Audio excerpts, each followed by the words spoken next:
ईरानी supreme leader के military adviser Mohsin रजाई ने अमेरिका को बड़ी चेतावनी जारी करते हुए कहा कि ईरानी आर्मी के मिसाइल लॉन्चर अमेरिकी जहाजों पर मिसाइलें बरसाने के लिए पूरी तरीके से तैयार है। बस एक इशारे का इंतजार है। अमेरिका की एक छोटी सी गलती पर अमेरिकी जंगी जहाज समुद्र की खाक छानेंगे। रजाई ने साथ में ये भी कहा कि अमेरिका इजराइल पर भारी दबाव बनाने की सख्त जरूरत है ताकि वो खित्ते में जंग की आग दोबारा भड़काने की कोशिश न करे।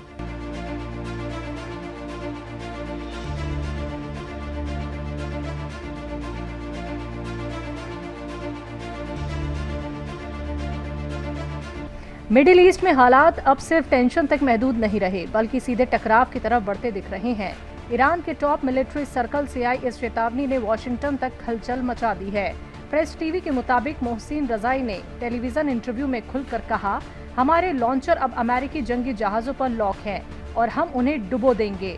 यानी ये कोई इशारा नहीं बल्कि सीधी जंग की जुबान है। उन्होंने कहा, दुश्मन पर दबाव बढ़ना चाहिए। हमारे लॉन्चर अब अमेरिकी वॉरशिप्स को लॉक कर चुके हैं और हम उन सभी को डुबो देंगे। रजाई ने जोर देकर कहा, जिस तरह अमेरिका को होर्मुज को खोलने की कोशिश में ऐतिहासिक हार का सामना करना पड़ा, उसी तरह उसकी नेवी की नाकाबंदी में भी नाकामयाबी तय है।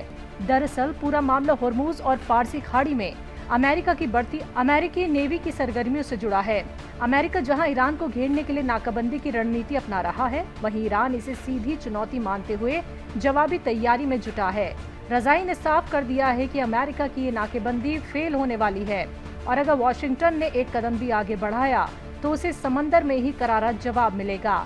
सबसे बड़ा इशारा ये है कि ईरान अब से बयानबाजी नहीं कर रहा बल्कि अपनी अनयूज्ड पावर यानी छुपी हुई मिलिट्री ताकत की बात कर रहा है। इसका मतलब साफ है कि ईरान अभी अपने पूरे पत्ते नहीं खोल रहा, लेकिन जरूरत पड़ने पर वो सीधे हमला करने से भी पीछे नहीं हटेगा। इधर अमेरिका की रणनीति भी सवालों के घेरे में है। एक तरफ वो नाकेबंदी और सैन्य दबाव बढ़ा रहा है, दूसरी तरफ बातचीत की बात भी कर रहा है। लेकिन ईरान ने साफ कह दिया है कि बिना ठोस गारंटी के कोई सीज फायर नहीं चलेगा और अगर उसके हक, खासतौर पर होर्मुज पर कंट्रोल को चुनौती दी गई तो जंग दोबारा भड़क सकती है।